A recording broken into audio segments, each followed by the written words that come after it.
تو متوکل کو کسی نے کہا کہ کوئی جادوگر آیا. اب جادو عربوں کے لیے سن رکھا تھا کہ کوئی جادو تھا. بابل سے شروع ہوا. بابل حلہ کا پرانا نام ہے, قرآن کے اندر ہے. ہاروت و ماروت, ہاروت و ماروت کا واقعہ سن رکھا ہوگا, نہیں سنا تو پڑھ لیجیے گا. ہاروت و ماروت دو جادوگر تھے بنی اسرائیل کے زمانے میں, جناب سلیمان کے زمانے میں. بے بابل ہاروت و, قرآن کے اندر آئے تھے کہ بابل, حلہ کا پرانا نام بابل, نجف سے 70 کلومیٹر کے فاصلے پہ ہے حلہ شہر, اس کا پرانا نام ہے بابل. قرآن میں بھی لفظ آیا, کہتے ہیں دنیا کی سب سے قدیمی تمدن کا نام, سویلائزیشن کا نام بابل, جہاں نمرود تھا, جہاں جناب ابراہیم علیہ السلام کو نار نمرود میں ڈالا گیا. ذہن میں آ گیا؟ تو اب یہ جادو پرانا تھا, لیکن ایک مرتبہ کوئی بنگال کا یا کہیں ہندوستان کا اس زمانے میں کوئی جادوگر اس کے پاس آیا. اس نے اس کی آزمائش کی, امتحان لیا, دیکھا ہاں واقعی جادوگر ہے. کہا فوراً جاؤ جا کے علی بن محمد کو بلا لاؤ, یعنی امام علی نبی علیہ السلام. کہا جاؤ جا کے علی بن محمد کو بلا لاؤ. ذرا جادوگر سے کہا جب یہ آ جائے نا تو تھوڑا اپنا جادو دکھانا, پتہ چلے انہیں بھی کہ ہمارے پاس جادوگر بھی ہیں. واقعہ ذہنوں میں مجھ صرف اشارہ کرنا ہے. ایک مرتبہ کہا جاؤ جا کے بلا لاؤ علی بن محمد کو. اب وہ جو بیچارہ بلانے گیا وہ سوچ رہا تھا پتہ نہیں کوئی بے بس سا امام ہوگا. امام ہو ہی نہیں سکتا بے بس, اور جو بے بس ہو وہ امام نہیں ہوتا. جس کا بس نہ چلے وہ کیسا امام؟ امام بے کس ہو سکتا ہے, بے بس نہیں ہو سکتا. ایک مرتبہ وہ چلا, سارے درباریوں سے متوکل نے کہا کہ خبردار کوئی ان کے احترام میں کھڑا نہ ہو, کوئی تعظیم نہ کرے. 400-600 افراد, دربار پورا بھرا ہوا تھا, قلعہ موجود ہے, بہت بڑا قلعہ تھا, سب بیٹھے. ایک مرتبہ وہ آدمی شہر میں آیا اور شہر کی ایک گوشے میں, ایک کونے میں ایک گھر تھا. کہا یہ علی بن محمد کا گھر ہے. دروازے پہ دستک دی, کسی خادم نے دروازہ کھولا. کہا کس سے ملنا ہے؟ کہا علی بن محمد سے کام ہے. کہا آؤ لے چلوں. کہا سامنے صحن میں دیکھ رہے ہیں وہ جو قبر کے اندر عبادت کر رہے ہیں, رات کے وقت قبر میں عبادت کر رہے ہیں, کہ وہی علی بن محمد ہے. سنیں گے نا حضرات, کہ وہ جو قبر میں عبادت کر رہے ہیں وہ علی بن محمد ہے. اس نے کہا ہم تو دن میں قبر کے پاس نہیں جاتے, یہ رات میں قبر میں عبادت کرتے ہیں. ایک مرتبہ آگے بڑھا, آنے کے بعد امام سے آواز ہے کہ پوچھا انت علی بن محمد, کیا آپ علی بن محمد ہے؟ امام نے کہا میرا ہی نام ہادی ہے. ایک مرتبہ کہا آپ کو متوکل نے دربار میں بلایا, اب میں اپنے انداز سے پیش کروں گا, امام کیسے چلے ہوں گے. اس نے ایک مرتبہ امام سے کہا آئیے میرے ساتھ چلے. امام نے فوراً قبر سے قدم باہر نکالا, ابا قبا پہن رکھی تھی, ولایت کی قبا اوڑھ رکھی ہوگی, امامت کی ابا لے رکھی ہوگی, سر پہ عصمت کا تاج ہوگا, ہاتھ میں تولا کی تسبیح ہوگی, تبرہ کا ڈنڈا ہوگا. اب امام علیہ السلام چلنے لگے. اس نے کہا میں آپ کو راستہ دکھاؤں. امام نے کہا ہادی تیرا نام ہے یا میرا نام؟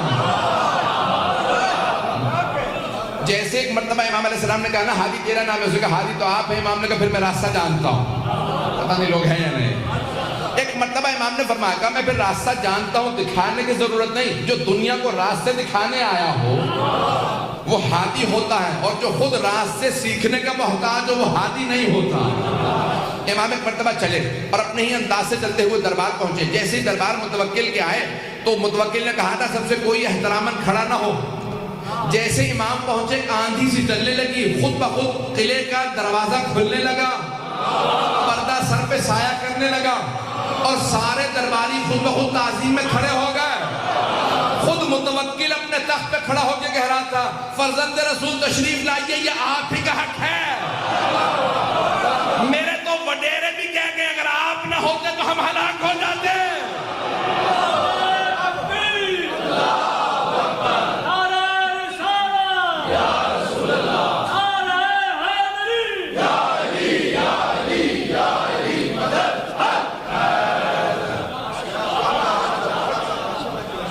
ایک مرتبہ امام علیہ السلام چلے اور جیسے ہی دربار میں داخل ہوئے سارا دربار امام کی تعظیم میں کھڑا ہو گیا.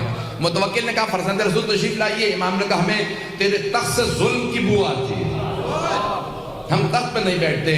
امام کے لیے ایک مرتبہ مسند بچھائی گئی اور ایک سامنے میز نما شیشے کو رکھا اور کہا امام کے لیے کھانا لگا دیا جائے. اس نے جیسے کھانا رکھا فوراً اپنے جادوگر کو آنکھوں سے اشارہ کیا کہ اپنا جادو دکھا.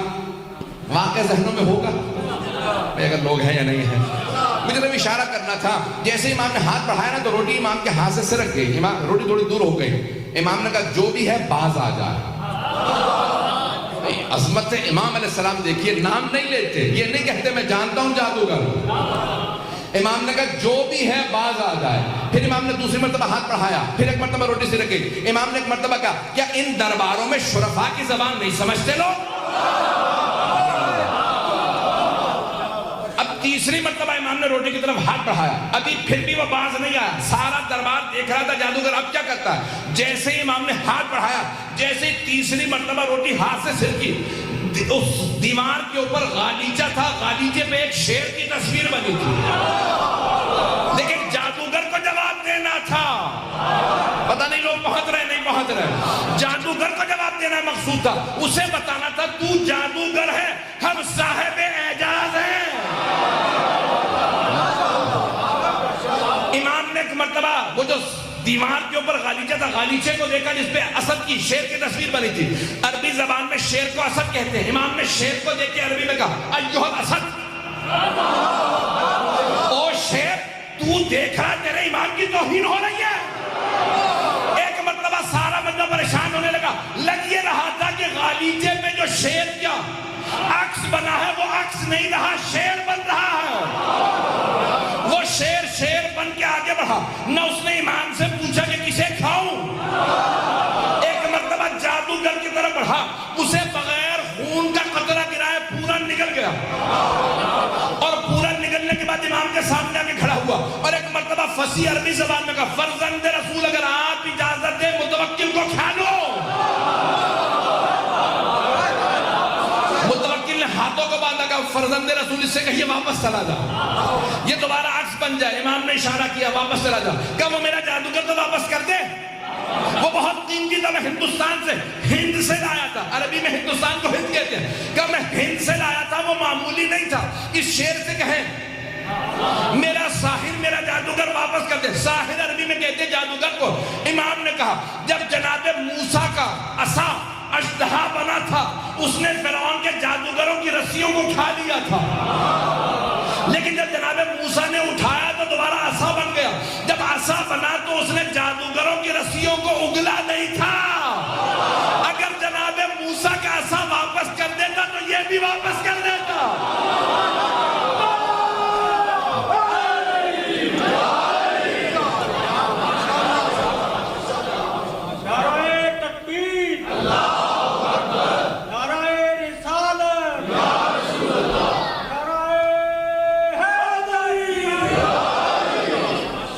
جو فرمائے کہ قرآن میں لکھا ولن تجدوا فی سنت اللہ تبدیلا, تم اللہ کی روش میں کبھی تبدیلی نہیں پاؤ گے. جب وہ عصائے موسیٰ اژدہا نہیں لوٹاتا, سانپوں کو نہیں لوٹاتا, تو یہ بھی پلٹ جائے گا. عزیزان گرامی واقعہ مکمل کر دوں,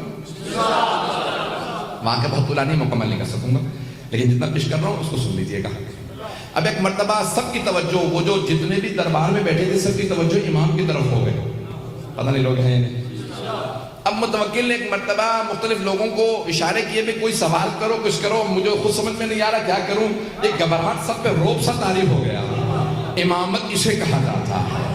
تو وہاں پہ ایک آدمی کھڑا ہوا, اس نے کہا کہ میں دعویٰ کرتا ہوں سلونی قبل ان تفقدونی, جو پوچھنا ہے پوچھ لو اس سے پہلے کہ تم مجھے کھو دو. یہ مولا سے مخصوص ہے. آج من کن تو مولا ہے نا, تو اس لیے جملہ پیش کر رہا ہوں. تو امام علی نقی سے بھی وابستہ ہے, ان کا بھی ہو جائے گی بات, مکمل ہو جائے گی, اور مولا امیر المومنین کی بات آپ تک پہنچ جائے گی. تو ایک آدمی نے دعویٰ کر دیا جو پوچھنا پوچھ لو. متوکل بہت خوش ہوا کہ میرے دربار میں کسی نے دعویٰ کر دیا جو اہل بیت سے وابستہ ہے. تو دربار میں ایک درباری کھڑا ہو گیا.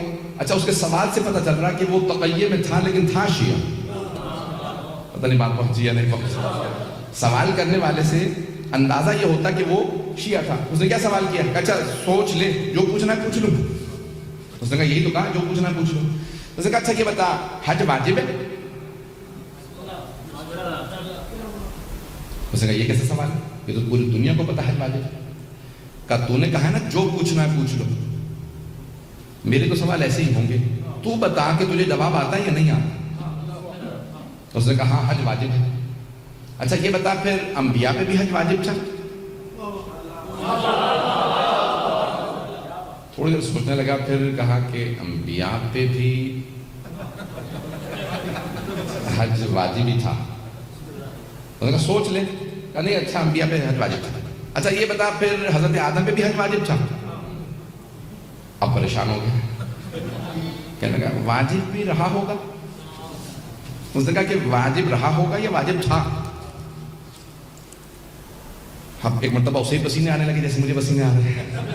مجھے تو پنکھا نہ ہونے کی وجہ سے پسینے آ رہے ہیں، اسے جواب نہ آنے کی وجہ سے پسینے آ رہے تھے. یہ نہیں تقاضا کرتا کہ مجھے پنکھا چاہیے. کراچی میں ایک بار مرتبہ گر چکا ہوں. یہاں پہ بھی آپ کی کراچی جیسے گرمی ہے لیکن الحمدللہ پھر بھی قابل برداشت ہے. توجہ میرے ساتھ رکھیے گا. صاحب مجلس کو زیادہ پریشانی ہوتی ہے، وہ میرے خیال میں پنکھا لینے چلے گئے. توجہ رہے گی میرے ساتھ. تو ایک مرتبہ کہا کہ بتا حضرت آدم پہ حج واجب تھا؟ اس نے کہا کہ واجب ہی ہوگا، واجب رہا ہوگا. اس نے کہا اچھا یہ بتا واجب تھا یا واجب رہا ہوگا؟ اس نے کہا نہیں واجب تھا. اس نے کہا اچھا اگر حضرت آدم پہ حج واجب تھا تو بتا انہوں نے کیا تھا حج؟ آپ تو ایسے خاموش بیٹھے جیسے آپ لوگوں سے پوچھ لیا میں نے سوال. تو کہنے لگا کہ بھئی کیا ہی ہوگا. اگر واجب تھا تو انہوں نے کیا ہی ہوگا. کہا بتا انہوں نے حج کیا تھا یا نہیں کیا تھا؟ تو کچھ سوچ کے کہنے لگا حضرت آدم نے حج کیا تھا. اس نے کہا کیا پوچھ لے گا زیادہ سے زیادہ. کہا حضرت آدم نے حج کیا تھا. کہا اچھا یہ بتا اگر حضرت آدم نے حج کیا تھا تو ان کا سر کس نے مونڈا تھا؟ حلق واجب ہے، حج میں سر کا مونڈنا واجب ہے. جناب آدم تھے زمین پہ پہلے بشر. پتہ نہیں آپ تو. کہا اگر انہوں نے حج کیا تھا تو بتا ان کا سر کس نے مونڈا تھا؟ اب بہت پریشان ہوا. کچھ دیر بعد کہہ رہا مجھے نہیں پتا. وہ پوچھنے والا بہت ذہین تھا. اس نے کہا جتنی اونچی آواز سے کہا تھا نا سلونی، اتنی ہی اونچی آواز سے کہے مجھے نہیں پتا، تو جاہل ہے، تجھے کہنا ہی نہیں چاہیے تھا سلونی. ایسا نہیں کرا میرے پاس بھی مجھے ہوا آ رہی ہے، میرے لیے اتنا کافی ہے. ایک مرتبہ اس نے کہا کہ اگر نہیں جانتا تو کہہ تو جاہل ہے. اس نے کہا کہ ہاں میں جاہل ہوں، نہیں جانتا. اب متوکل کو پریشانی ہوئی. کہا میرے دربار میں کوئی ایسا ہے جسے اس سوال کا جواب آتا ہو؟ سارے درباری امام علی نقی کو دیکھنے لگے.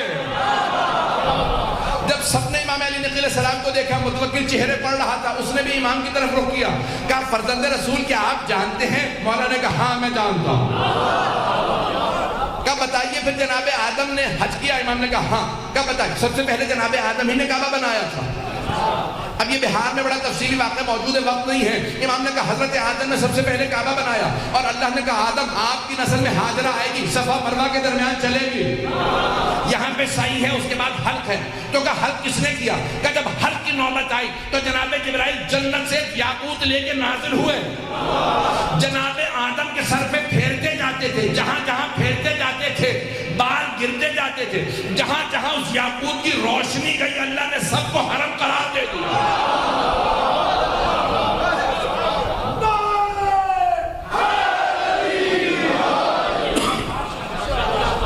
امام نے سب کو حرم قرار دیا.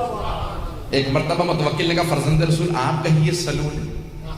امام نے کہا کیونکہ میرے جد علی ابن ابی طالب نے کہا تھا اس لیے میں نہیں کہا، لیکن میں ان کے علم کا وارث ہوں، جو پوچھنا ہو پوچھ لو. اللہ نے گرامی وہاں پہ سوال ہوئے، بس بھئی میں نے کہا وقت نہیں ہے، میں انشاءاللہ اگلے مرحلے میں جا رہا ہوں. تو ایک مرتبہ کسی نے سوال کیا بتائیے فرزند رسول یہ فجر کی نماز واجب کیوں ہے؟ فجر کی نماز واجب کیوں ہے؟ کہ جب اللہ نے جناب آدم کو زمین پہ بھیجا تو رات کا وقت تھا. ایک تو جنت کی جدائی، دوسرے اللہ کی ناراضگی، تیسرے جس جگہ پہ آئے وہاں تاریکی ہی تاریکی. تو جناب آدم پوری رات روتے رہے. اچانک جیسے ہی صبح صادق ہوئی، زمین کی مشرقی طرف ایک مرتبہ ایک لکیر سے کھینچی جسے صبح صادق کہتے ہیں. تو جناب آدم سمجھ گئے یہاں پہ روشنی آئے گی. اس روشنی کو دیکھتے ہی صبح صادق کے وقت جناب آدم نے 2 رکعت نماز شکرانہ پڑھی. پروردگارہ تیرا شکر ہے یہاں روشنی آئے گی. اللہ نے کہا آدم تیری پوری نسل میں یہ تیری 2 رکعت نماز میں نے واجب قرار دی. یہ یادگار جناب آدم ہے. یہ جناب آدم کی یادگار ہے کہ دور کا بس اسی طرح سے ظہر اثر مغرب عشاء سب پوچھا، سارے سوالات کرتے رہے، یہاں تک کہ ایک مرتبہ ایک چور کو لے کے آئے اور اس چور سے ایک مرتبہ متوکل نے خود پوچھا کہ واقعی تو چور ہے؟ اس نے کہا ہاں۔ کہا جانتا ہے چوری کی سزا کیا ہے؟ کہا ہاں، ہاتھ کاٹا جائے گا۔ کہا پھر بتاؤ مسلمان کی جتنے بھی وہاں پہ علماء بیٹھے تھے، کہا مسلمانوں بتاؤ ہاتھ کہاں سے کاٹا جائے گا؟ چور آیا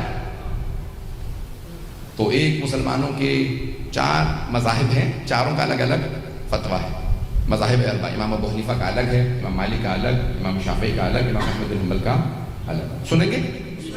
اگر کہیں میں چھوڑ کے ختم کر دوں تو ایک مرتبہ ایک نے کہا کہ بھئی ہاتھ عرف عام میں ہتھیلی تک ہے اور اس کو کلائی سے کاٹ دیا جائے، بس یہ ہاتھ کاٹنے کا۔ وَالسَّارِقُ وَالسَّارِقَةُ فَاقْطَعُوا أَيْدِيَهُمَا، قرآن کی آیت ہے، چور اور چوری کرنے والے مرد اور عورت کے ہاتھ کو کاٹ دیا جائے۔ یہ نہیں لکھا کہاں سے، لکھا فَاقْطَعُوا أَيْدِيَهُمَا، یعنی ان کے ہاتھوں کو کاٹ دیا جائے، ہاتھ کاٹنا ہے۔ تو ایک مرتبہ اس نے کہا عرف عام میں کلائی تک ہاتھ کہا جاتا ہے، تو دوسرے سے پوچھا بھی آپ کا فتویٰ کیا ہے، آپ کے مذہب کا؟ انہوں نے کہا نہیں، اللہ نے کہا فَاغْسِلُوا وُجُوهَكُمْ وَأَيْدِيَكُمْ إِلَى الْمَرَافِقِ، اپنے ہاتھوں کو کوہنیوں تک یا کوہنیوں سمیت دھو، ہم کہتے ہیں سمیت، وہ کہتے ہیں تک، تو کہا کوہنی سے کاٹا جائے کیونکہ اللہ نے جب ہاتھ کہا ہے تو کوہنی تک کہا۔ توجہ ہے یا نہیں؟ ایک نے کہا کلائی تک، دوسرے نے کہا نہیں، اللہ نے قرآن میں کہا ہے ہاتھ اور کوہنی مراد دی ہے تو کوہنی سے کاٹ دیا جائے۔ تیسرے سے پوچھا آپ کا؟ اس نے کہا میں احتیاط کرتا ہوں دونوں کے بیچ سے کاٹ دیا جائے۔ پتہ نہیں حضرات ہیں یا نہیں ہے؟ اس نے کہا میں کہتا ہوں بیچ سے کاٹ دیا جائے، یہ کہتا ہے کلائی سے، وہ کہتا ہے کوہنی سے، میں کہتا ہوں بیچ سے کاٹ دیا۔ چوتھے سے پوچھا، اس نے کہا نہیں یہ پورا کا پورا ہاتھ ہے تو بازو۔ اب چور اس دوران جو ہے بیچارہ بلڈ پریشر کا ہائی ہو رہا تھا کہ کہاں سے میرا ہاتھ کٹنے والا ہے۔ ایک مرتبہ امام علی نقی علیہ السلام کی طرف رخ کیا متوکل نے کہا فرزند رسول بتائیے ہاتھ کہاں سے کاٹا جائے گا، ان چاروں میں سے کون صحیح ہے؟ امام نے کہا چاروں غلط ہیں۔ پتہ نہیں لوگ ہیں یا نہیں؟ گھبرا کے نہ سنیے حضرات، سارے مجمع کی توجہ ہو، میں اگلے مرحلے میں جاؤں گا۔ امام نے کہا چاروں غلط ہیں۔ کہا فرزند رسول انہوں نے سب نے آیات پیش کی ہیں، آپ دلیل دیجئے۔ امام نے کہا صرف 4 انگلیاں کاٹی جائیں گی۔ آپ حضرات پریشان بیٹھے۔ امام نے کہا صرف 4 انگلیاں کاٹی جائیں گی، نہ ہتھیلی کاٹی جائے گی نہ ہاتھ۔ کہا فرزند رسول آیات انہوں نے بھی پیش کی، کوئی آپ کے پاس بھی دلیل ہے؟ امام نے کہا قرآن میں آیت ہے ان المساجد للہ جمیعا، کہ تمام کی تمام سجدگاہیں اللہ کے لیے ہیں۔ پیغمبر نے فرمایا 7 مقامات کا سجدے کے دوران زمین پہ رکھنا واجب ہے، پیشانی کا، ہتھیلیوں کا، دونوں گھٹنوں کا، دونوں پاؤں کا۔ اگر چور توبہ کر کے نماز پڑھنا چاہے تو نماز کیسے پڑھے گا؟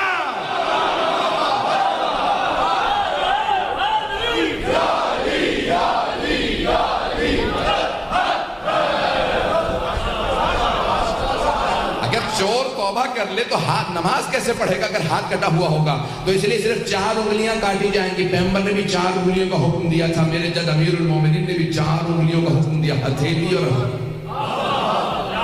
ہتھیلی اور انگوٹھا اللہ کے لیے ہے، نماز کے لیے ہے، کسی کو کاٹنے کی اجازت نہیں ہے۔ جانے کی رامی پھر امام نے وہاں پہ تفصیل سے بتایا کہ چور اگر کسی تالے کو توڑ کے چوری کرے، کچھ اٹھا کے لے جائے تو ہاتھ نہیں، تعزیر ہے، حد نہیں جاری ہوگی۔ پتہ نہیں لوگ ہیں یا نہیں؟ حد جاری نہیں ہوگی، تعزیر ہوگی، کوڑے لگیں گے لیکن ہاتھ نہیں کاٹ سکتے کیونکہ اس نے تالا نہیں توڑا۔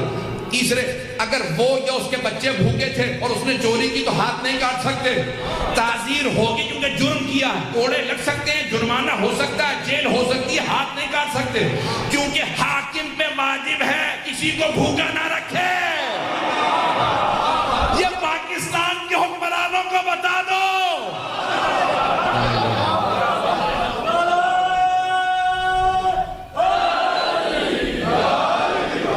بات بہت رہی ہے، جو کسی کو بھوکے رکھے ہوئے ہوگا وہ خود جواب